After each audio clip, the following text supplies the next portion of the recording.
بە ناوی خوای گەورە و میهرەبان ئەمڕۆ ئێمە وەکو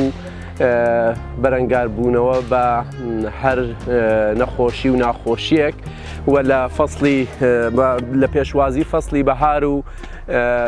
سروشتی جوانی بەهاردا بڕیارماندا وەکو تیمی پێشانگای نێودەوڵەتی سلێمانی کۆمپانیای ئەتڵەس ئەسیل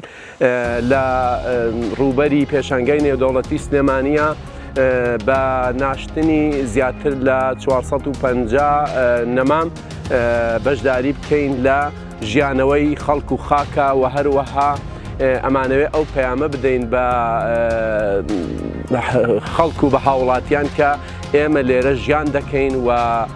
بەرەنگاری هەر ڤایرۆس و نەخۆشیەک دەبینەوە بە نشاط و چالاکی سروشتی و لێرە خەریکی ناشتنی دار و درەختین هیوادارین هاوڵاتیان لە هەر شوێنێک ئەتوانن لە بیئەیەکی پاک و لە جەوێکی سروشتیە بتوانن هەر یەک لە ئاستی خۆی بە ناشتنی یەک نەمامیش بێت کوردستانمان جوانتر و سەوزتر ڕاگرین. بۆیە تیمەکەمان هەمووی مەشغوڵن بە کاری ناشتنی درەخت و سنەوبەری هەمیشە سەوزەوە هیوادارم وڵاتمان هەمیشە ئاوەدان و هەمیشە سەرسەوز و شیرین و جوان بێت. لە پاڵ ئەو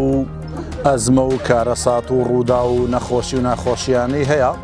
هەوڵێکی تر هەیە بە ئاڕاستەیەکی پێچەوانە کە خەریکی چاندنی ژیان و ڕواندنی درەخت و ڕواندنی نەمامە. بۆیە ئێمە ئەمڕۆ لە پێشانگای نێودەوڵەتی سلێمانی بۆ ڕۆژی دووەم و بۆ ڕۆژانی دواتریش هەوڵەتەکەمان بەردەوامە لە ساوزکردنی نیشتیمان، لە ساوزکردنی شاری هەوڵمەت و قوربانی، لە ساوزکردنی سلێمانی و بەرەو ساوزکردنی هەموو کوردستان بڕۆین بە هەماهەنگی لەگەڵ کەس و لایەنەکانی تر. ئەمڕۆ تیمی پێشانگای نێودەوڵەتی سلێمانی هەوڵمەتێکمان کرد بە دروستکردنی سیاجێکی سروشتی لە دار و درەختی سروشتی بە چواردەوری پێشانگایە بۆی لەم هەنگاوە شوێنەکانی تریش چاو لە ئێمە بکەن و بتوانین کوردستان و سلێمانی سەوزکەین. ئەمڕۆ سەرەتای مانگی ئادارە، ئەم ڕۆژانە بۆ داڕواندن ڕۆژانێکی زۆر گونجاون، نەک نەخۆشی کۆرۆنا هیچ دیاردە و ڕوودا و کارەساتێکی تر کۆڵمان پێنادا و بەردەوامە بین چونکە ئێمە ئەمانەوێت لێرە ژیان بکەین.